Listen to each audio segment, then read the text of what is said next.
Hey guys, welcome to the channel in what will probably be one of the more important videos that I ever put out. Today we're going to be talking about lighting and how to nail perfect exposure. But more importantly, how to achieve those two words that everybody loves, a cinematic image. Cinematic image. Cinematic image. Let's jump into it.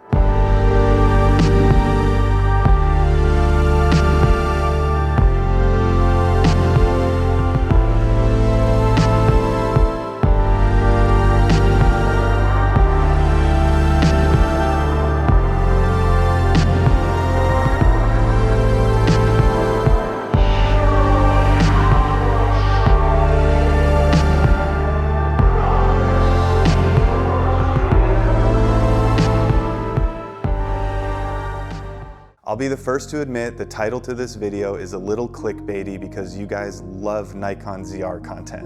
And hey, there's nothing wrong with that. We're shooting on the Nikon ZR right now and I adore this camera. We technically are going to explore different lighting setups specifically for the Nikon ZR because that's what we're shooting this video on. But this video is going to extend far past that. Because today we're going to be talking about a tool that is far better than any histogram, waveform, or false color that you'll ever use. Today we're talking about the light meter. How to use it, why it's useful, and why I think you must know how to use one of these if you want to level up your cinematography. The reason I say this is one of the most important videos I'll ever put out, because learning how to use a light meter properly is probably the #1 thing you can do to elevate your cinematography. Think of this as a masterclass course that I'm going to try my best to jam into 20 minutes. We're going to do two main setups in this video. How to use a light meter in locations that already has natural light coming in, like my upstairs here, and how to build a nighttime scene from scratch using a light meter. We're going to talk about all the benefits of a light meter, but most importantly, contrast ratios. Contrast ratios are the best way to kind of mathematically read your scene and get that cinematic look.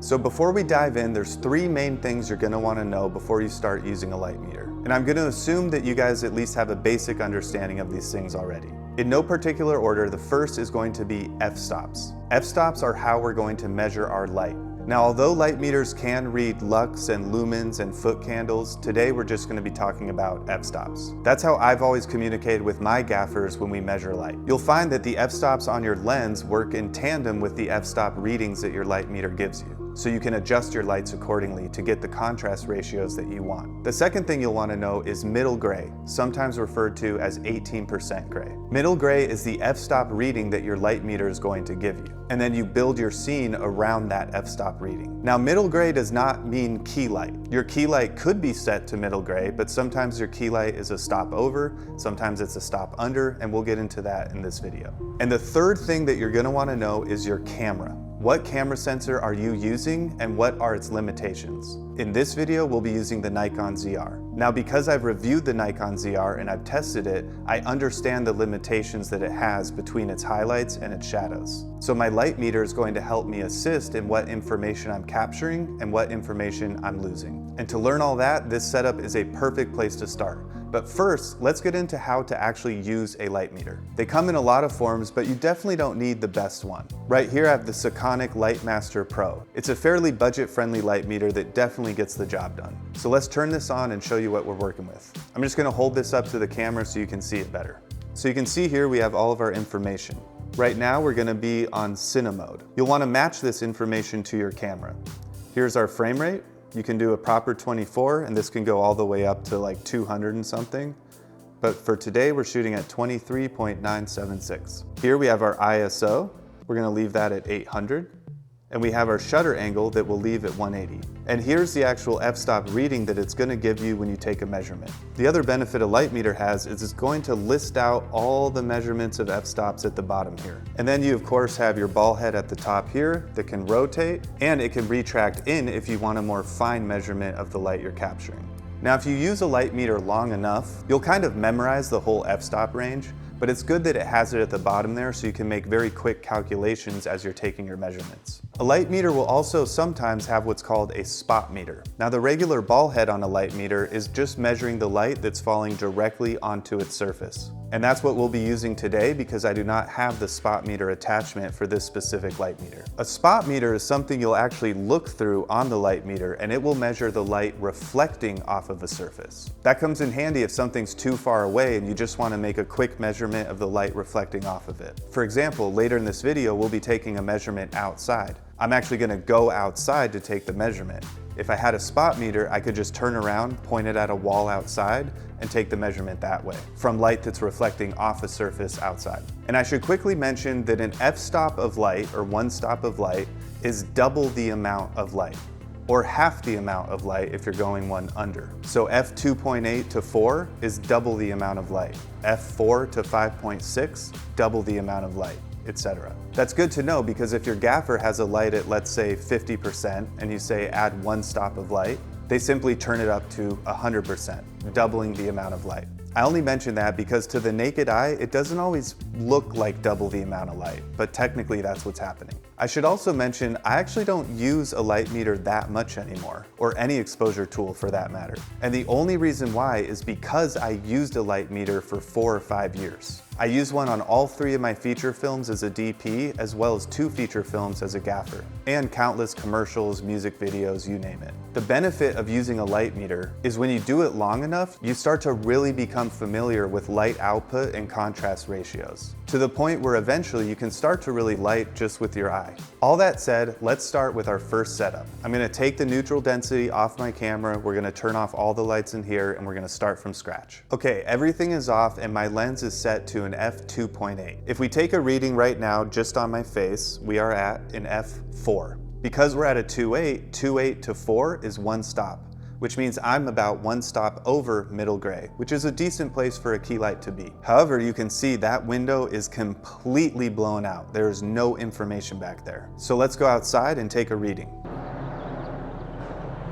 So outside we are at an f45 split. When you hear a DP or a gaffer say split, that means in between 2 commonly used f-stops. In this case, it would be in between a 45 and a 64. For the sake of this video, let's say the outside's reading at an even f45. We also want to keep the lens at an f2.8 because I want that blurry background, which means we'll need to light for that and add neutral density. So if I'm at an f4 on my key and the outside's at an f45, that means there's a 7-stop difference between my key and the outside. Now, because we know the Nikon ZR sensor and we've tested it, we know that it has roughly 4 to 5 stops over middle gray before we lose information. Right now, we're 7 stops over middle gray outside. So that means we need to elevate the light inside of the room at least 2, if not 3 or 4 stops to get information outside of the window. That means I want to have a key light that reads somewhere around an f11 or f16. That'll bring us to that 4 to 5 stop range so we know that we'll have detail outside. So let's fire up our key light and take a reading. Whoa, that's bright. It's bright because I haven't added any neutral density to our camera yet. Before we do that, let's take a reading. Perfect, we are at an f11 split, which means somewhere between an f11 and an f16. That's exactly where we want it. For right now, let's just call it an even f11. Now, because we know we want my key to be at around an f4, we can just do the math in our head. f4 to f5.6, 5.6 to 8, 8 to 11. That means we need 3 stops of neutral density on the lens to bring us back down to our key light. So let's throw that on. All right, the math all added up. Now we are back to a proper exposure on my face, which should be about an f4. And we have detail outside of the window because we know now that it's within the latitude that the Nikon ZR can capture. So we solved our first problem, which is really all cinematography is, a bunch of problem solving. We can now see outside of the window, so that's done. Now it's time to dial in our contrast ratios. But first, that glare on the picture behind me is kind of annoying. We're gonna use an old trick and just ball up some gaff tape. We're gonna place it behind that picture to angle it away from the light. That's gonna get rid of some of that glare that we see. Much better. Because it's kind of blurred in the background, we can't really tell that it's at an angle. The other easy trick would be take the glass out of the picture frame and then it won't be as reflective. So now let's start dialing in our contrast ratios. That's going to be my key to fill ratio and my key to the background. So like we said, we're reading at about an f11 on the key light. Also, you'll see me do this a lot. That's just to block unwanted light and get a more specific reading that we want. So my fill side is reading an f4. That's about a 3-stop difference between my key and my fill, so it's pretty moody. Now I've seen that some people might do this differently, but this is the way I read contrast ratios. If there's a 1-stop difference between a key and a fill, it's a 2-to-1 ratio. If it's a 2-stop difference, 3-to-1. 3-stop difference, 4-to-1, so on and so forth. So right now we are at a 4-to-1 contrast ratio. Now that can definitely work for a moodier image, but let's say you're lighting something like a corporate interview, or maybe a high-key commercial, or just a lighter scene in a narrative film. And maybe we want to bring that contrast ratio to more of a 3-to-1 or even a 2-to-1. Well, that's where you can add additional light or light modification to get that ratio where you want it. Now, I favor light modification like a bounce board because it's usually a more natural look. Then you won't get multiple highlights, multiple shadows, things like that. So we're gonna add a bounce to the camera left or my right side to bring up the level on my fill side. Let's do that right now. All right, we've added bounce and now we can take a reading. And look at that, we are reading at an f8. Now we're within about a 1-stop difference, so we have a 2-to-1 contrast ratio on my face. So we increased our fill by about 2 stops. I did move a little closer, so let's take a reading here. f16. So f16 on my key, f8 on my fill. That's a 2-stop difference. So now we're in a 3-to-1 contrast ratio. Now I'm just using a pretty small reflector, but if we had a bigger piece of beadboard, we could probably raise this about another stop. I'm just gonna take a picture on my phone for you guys so you can see what the setup looks like. But what if we wanted this even moodier than our first look that had a 4-to-1 contrast ratio? Well, that's where we add negative fill. So we're gonna get rid of the bounce and put up some negative fill. Now we have our negative fill up in a much moodier image. So let's take a reading. Now we're at an f2.8. That's a stop lower than our initial lighting setup, and about 3 stops lower than our setup when we had bounce. So now we're working with a contrast ratio that's closer to 5-to-1 or 6-to-1, about a 4 to 5 stop difference between my key light and my fill. Let's leave it like this for now because I love a moody image. Last but not least, we're gonna check our background. Now obviously there's not much we can do out there. We already measured it and we just wanted to make sure that we can actually see outside the window. But what if there's no window in the scene and you have a background that's more like to my right or camera left? Let's take a reading of that background and see if we like it or not. So that background's reading at about a 5.6. That's about 2.5 stops lower than our key light. And honestly, that's a really good place to be.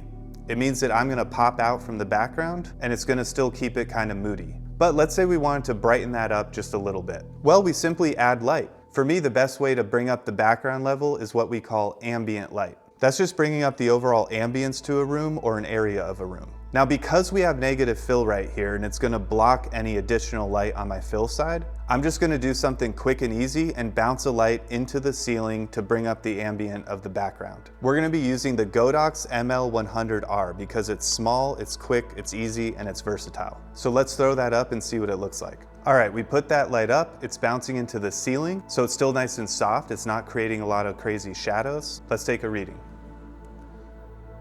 All right, so we're reading at about an f8. So adding that light brought the background up about 1 stop. So I'd say we're looking pretty good. Now these are ratios that I like for something like narrative filmmaking, but these might be different for high-key commercials, corporate interviews, branded content, and other things like that. But now you know if you have a light meter, you can really dial those in exactly how you want them. And you can add and take away light as needed. Now there's no mathematical right or wrong way for a cinematic image when it comes to contrast ratios, but you can find some common themes. I believe the Wondering DP did a video breakdown or a podcast breakdown on this some years back. He took frames that he liked and put them in DaVinci, I think using false color, and kind of figured out a common contrast ratio theme. I'm sure I'm misremembering this, but for moodier images, I think it was something like a 3-to-1 from the key to the fill, and then something similar for the background. But generally, you do want your fill and your background to obviously be less than your key light. That's what's gonna make your subject stand out in the image and give it more of that 3-dimensional quality. Now that doesn't mean the entire background, of course. You can certainly have hotspots, like if a light is actually on in the scene. That's what we would call a practical. Practicals are also a great way to motivate the light in your scene. For example, right now outside the window is kind of acting as a practical light. and it's motivating my key light, as if the daylight from the window is wrapping around my face. But you don't want your contrast ratios to be too strong. If your subject pops out too much, it might not look very lived in, and look more like they're actually being lit, which kind of gives the magic trick away. That case could even be made for this image. Right now we are working with pretty strong contrast ratios. So let's bring my key light down one stop and see how it looks. All right, let's take a reading. And yes, that is one stop down from our key. When I moved closer, it was reading at about an f16, now it's about an f11. Definitely a Moody look, but I kind of dig it. And you can see it does look a little more lived in. I'm not popping out quite as much as I was before. If I move to the side and kind of turn my head, it sort of appears that the daylight through the window is just coming in and naturally wrapping around my face. So that's how I would use a light meter on a location that has natural daylight already coming in. You can see we solved a lot of problems just using our light meter. When we did the math in real time using our light meter, and then we applied that math to our lighting setup, the math mathed perfectly. That is the benefit of using a light meter. You can get exact, precise results every single time. There's also two other main benefits of a light meter. First off is location scouting. When you scout a location, you don't need a camera, you don't need a DSLR, you don't need to bring anything with you other than a light meter. You can jot down all of the readings in the room so you know exactly how much light that you need to bring to set. And you also will know how much light you do not need to bring to set, which will save on your G&E budget. Producers will love you for that. Now, you never want to bring too little, but when you meter your locations, you can mathematically know exactly how much light that you're going to need, or how much light you need to take away using negative fill. So they are great for location scouting. Obviously, we've covered that they're great for on set to dial in your contrast ratios. And the last thing that they're not only great for, but essential, is if you want to shoot on film. When you're looking through the ground glass on film, you're just seeing what your naked eye is going to see. You're not going to see lighting adjustments like a digital sensor and a monitor are going to give you. So you have to have a light meter to understand what you're exposing. If you're lighting on film, you simply rate your ISO on your light meter, whatever the ASA reading is on your film stock. And taking those measurements will allow you to understand how to set your f-stop on your lens and the amount of neutral density you'll need to add on to your lens. So if you ever do want to shoot on film, this is the ultimate tool to use. But as we have proved here, it's extremely handy for digital sensors as well. I can guarantee you that if you go pick a light meter up and start using it, you will get better at your craft. So next, we're gonna light a scene from scratch. We're gonna shoot in red raw on the Nikon ZR and use my Blazar anamorphic lenses. And we'll be using exclusively Godox lighting to light that scene. Speaking of Godox, they are a sponsor on this video and they did send me some cool lights. So let's jump into that real quick before we light our next scene. So I want to take a quick moment to talk about this video's sponsor, Godox. Pretty fitting for a video about lighting, huh? Godox was kind enough to send me both of these lights for this video and any future videos where lighting is a key component, which is most of them. Now, full disclosure, I did get these lights for free and I do get to keep them, but Godox did not tell me to say anything specific or give them a positive review. This is just my genuine thoughts of what I think of these lights. So let's run through really quick what I have here. This is the LP400R and this is the ML100R, and they both have pretty different use case scenarios. I do believe they have daylight and tungsten versions of these lights, but these ones are full RGB color. And because they're full color spectrum, they also come with a bunch of really cool effects that are built right in. You can do things like police car, lightning, paparazzi, fireplace, and a bunch of different other cool ones. They have a 96 CRI rating. I have no reason to dispute that. To my eye, the light looked really good on skin and it brought out nice healthy skin tones. And they both connect to their Godox app via Bluetooth, so you can control these lights from your phone and pretty much do anything you want from your phone remotely, which is great if they're set up high or just somewhere where you can't easily access them. But if you can easily access them, the menu system on these lights is super intuitive and very, very easy to use. So let's open these guys up and see what they got. First, we'll start with the ML100R. All right, we're gonna pull it out here. And I already love it. I did open these before and try them out, but this is just clean. Comes in a really nice little case with a nice little carry handle. So it's gonna be super easy to transport. Now this light is around $230, which again is just kind of dirt cheap for what you're getting. But that does not affect the build quality. The light does not feel cheap. So here's what comes in the case. We have a nice little mounting bracket in here so you can attach this to a light stand or a C-stand. Then we have a nice little cover for the light. Here's the light itself. I mean, this thing's like a little camera almost. Look at how thin this is and tiny. Like, that is pretty cool. And then if you want, you press the unlock button here. You can take out this little kind of spotlight accessory that it comes with. And then you have this mount right here that they have a ton of accessories that you can attach to this. So if you want to soften the light or adjust other attachments that manipulate the light, they have this little mount here, which is awesome. And then their little cap just locks into place right there. Has a nice little menu on the back here, a little scroll wheel to make it easy. And then you have your power supply. You have a nice little threaded mount at the bottom, and then you have your power ports right here. So you can use this power or what seems to be a USB-C. So if you have a battery brick or something like that, you can power it via USB-C, which is really handy. Now I'm not gonna turn these on right now because we are going to light an entire scene using a light meter from scratch in the dark using these two lights. So we're gonna go through all their functionality as we do that. So we're gonna go ahead and put this one away and check out the light panel. So the panel also comes very well packaged in this beautiful kind of space gray material. Nice little handle. We're gonna open this up. Got some instructions, and here is the panel. Now this thing is cool. I know the general rule of thumb is like everything on set should be black, but I personally love this white finish. And in the dark, it does make it easier to spot. It has a really nice yoke, so you can mount it onto a C-stand or a light stand. It has two Sony battery plates, so you can power this via batteries, which is really nice. But it also comes with the power source, so you can power it via the power port right here. Again, really accessible, easy menu, has different modes. You just use a scroll wheel, which is nice. Both of these lights also have stepless dimming, which when I tried them out seemed pretty accurate. And that's just a really nice thing to have. A lot of the time you'll go from 50% to 20% and it seems like almost nothing happens, and then it'll just drop off immediately after that. Comes with these really nice barn doors. That gives you a little more control if you want to flag the light off a little bit. And then a nice diffuser panel on top here. Both of these lights are extremely powerful for how small they are. And we're gonna get into that in the next segment where we light a scene from scratch, and I can actually meter these lights to literally show you guys how powerful they are. And I believe the LP400R, the panel version, is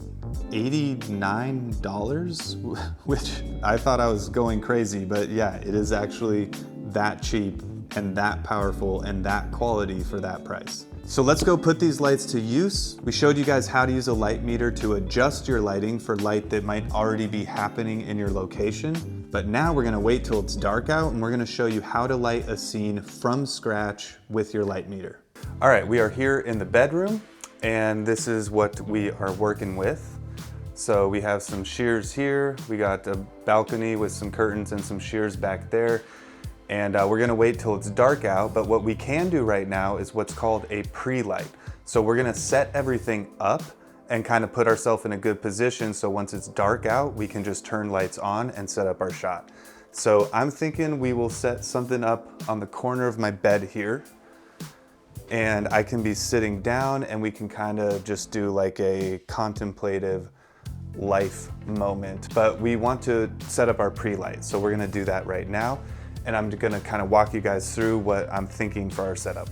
Okay, so during a pre-light, this is when you can describe to your gaffer kind of what you're looking for. And you can even give them the f-stops that you want. So you can say, I want the key to read at an f4, I'd like the background to read at an f2, you know, whatever the case might be. Because it's just me here, we're just gonna set the lights up in place, and then on the day, which is another way of saying on set when we do it, we're just gonna put all the lights at full poop. And I know that's a funny term. Some of us use that on set. Full poop means full power. So just 100% crank them, and then we can dial in the percentages that we want to get the f-stops and the contrast ratios that we want. So for this scene, like I said, I'll be sitting here. So I think we're gonna put our key light over here, and we're gonna use the Godox 400 panel to do that. And we're just gonna push it through some diffusion. Camera will actually be set up over here, so we'll be looking this way. And then we're gonna put a light outside on the balcony here.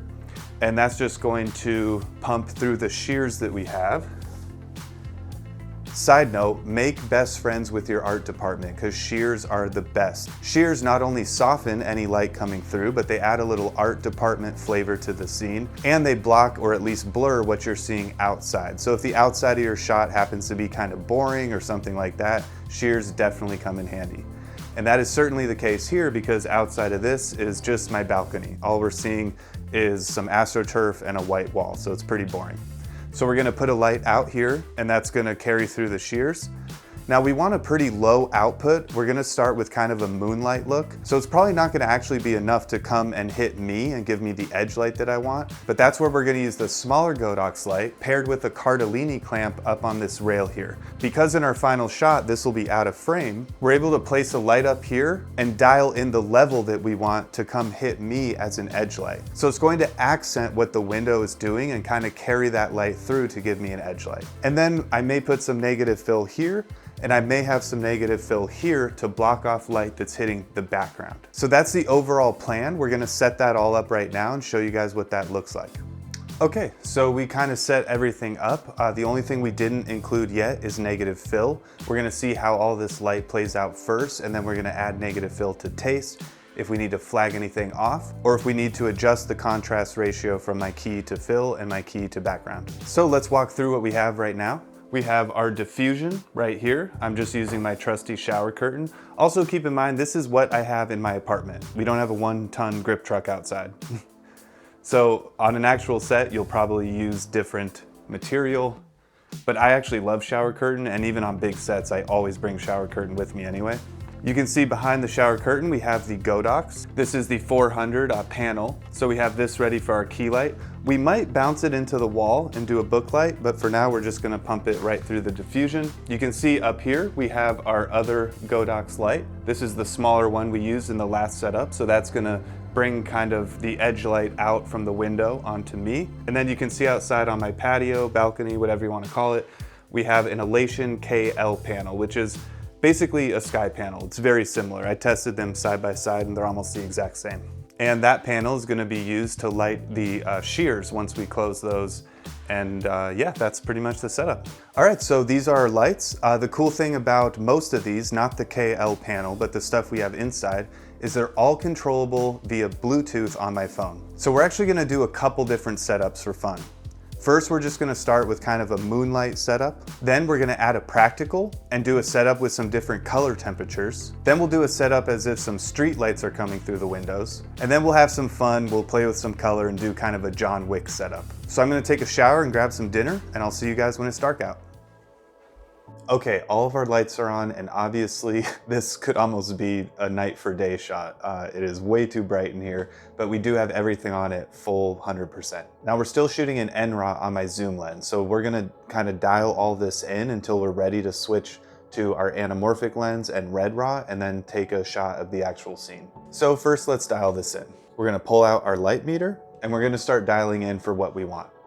Now, what do we want? We want this to be a moody kind of moonlight nighttime scene. So we're going to shoot at an f2.8 on my Blazar anamorphic lens. Now before, I said a general good place for a key light is about a stop over middle gray. But we want this to be a moodier shot. So we want to set our key light to middle gray. So exactly what our light meter is reading, which would be an f2.8. But we're gonna do a technique called exposing to the right. So we're actually going to expose the entire scene about a stop over. So instead of our key reading at an f2.8, we want it to read about an f4, and then in post, we're gonna bring everything down a stop. Now there's a couple reasons we're doing this. One is because I know the limitations of the Nikon ZR. And I know that shooting red raw, especially in lower lit environments, can get pretty noisy. So to eliminate some of that noise, we're gonna shoot a stop brighter and then bring it down in post. That's gonna lower the overall noise floor and give us a cleaner image. The other reason we're gonna shoot a stop over is just to have more foot candles to work with. When you start getting in that 2.8.2 range, there's not much further you can go below that.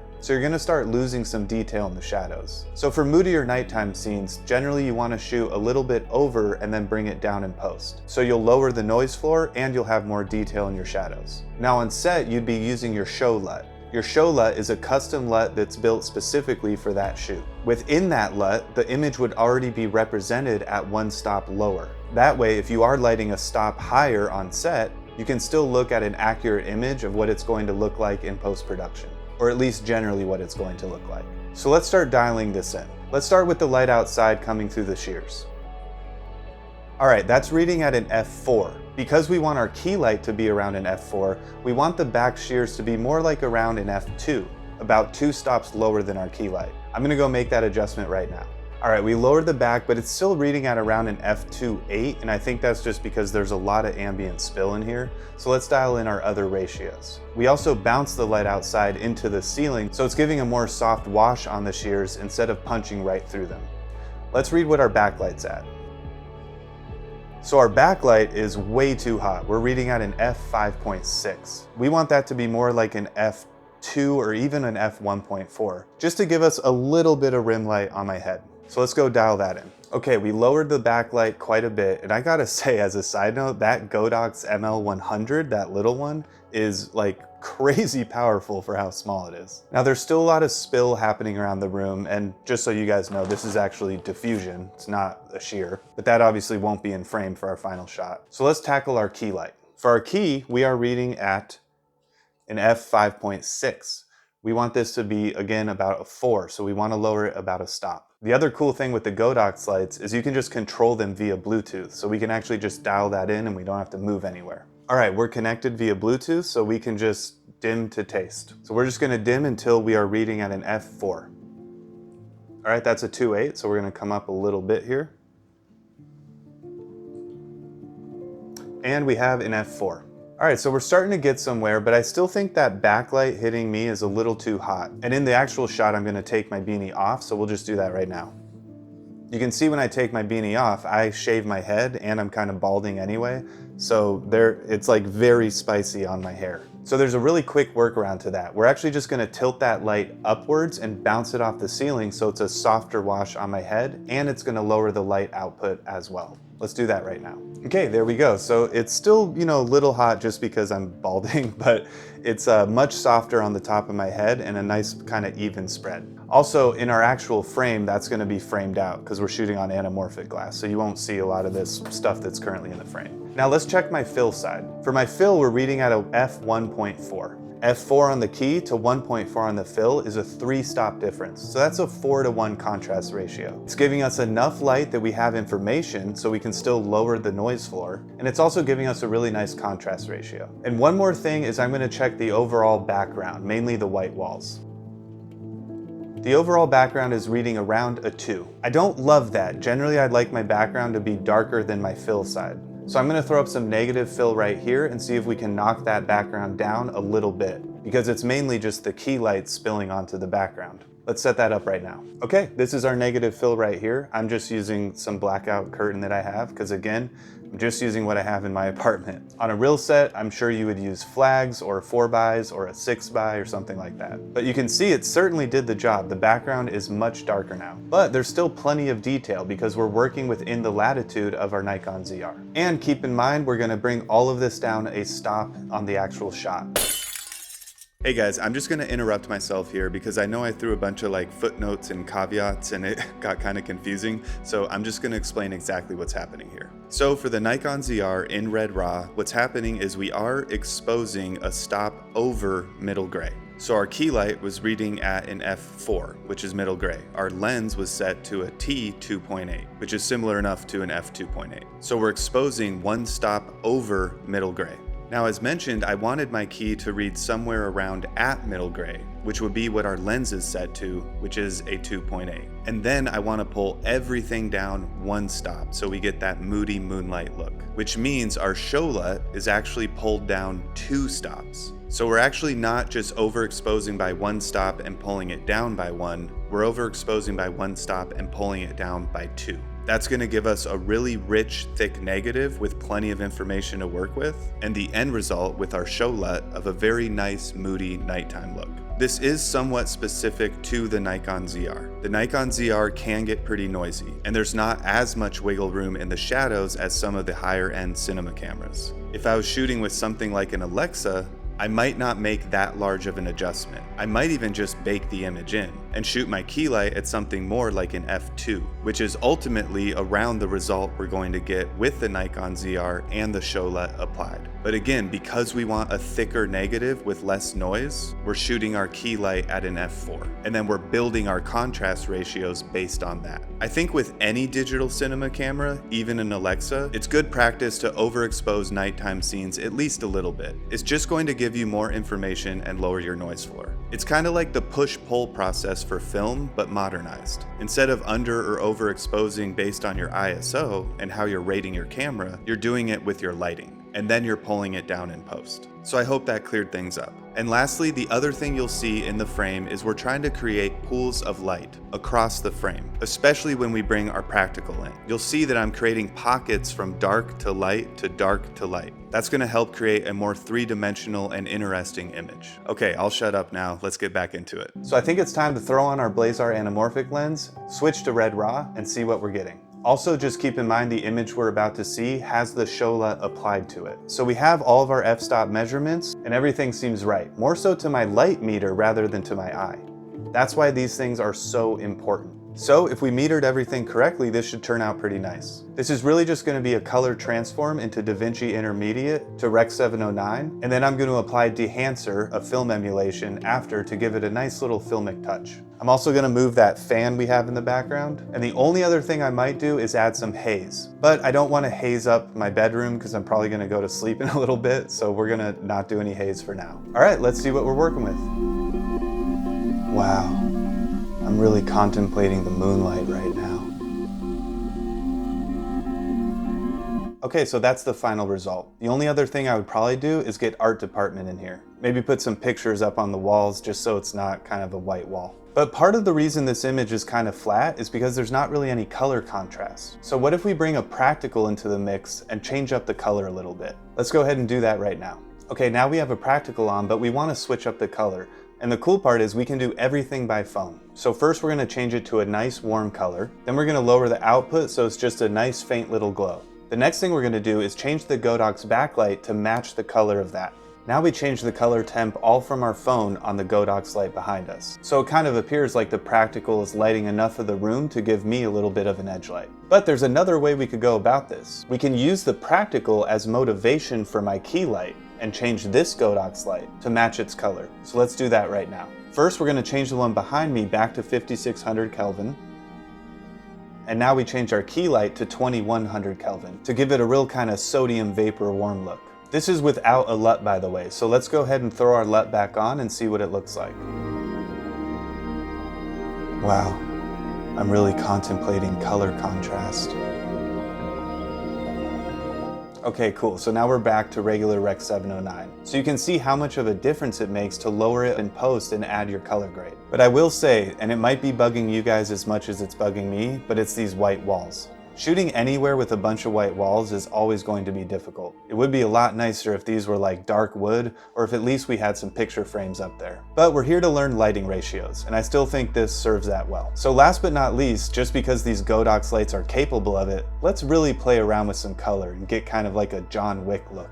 I think we'll change the background all to just red, and we'll change our key light to cyan. Be right back. Okay, so here it is without a LUT, and you can see we really had some fun with the color. And I actually just did all of that from my phone other than the light outside on the balcony. Our contrast ratios are still dialed in, and we might have just lost a little bit of output because when you do switch to anything other than tungsten or daylight, on full RGB lights, generally there is some light loss. Now let's take a look at how it looks with our LUT applied. Wow. I'm contemplating all of the John Wick movies right now. All right, that's our video, you guys. I know it was a long one, but I really wanted you guys to learn properly how to use a light meter. It's gonna make you much more efficient on set. It's gonna make you have better communication with your gaffer and your lighting team as a whole. And if you use one long enough, you'll get a lot more used to lighting ratios and you'll be able to light with your eye a lot better. So thank you again to Godox for sending these lights so we can play around a little bit. And I hope you guys learned something. If you have any questions, please leave them in the comments. I'll be happy to answer them. Now I need to go find some assassins to fight. I'll see you guys on the next one.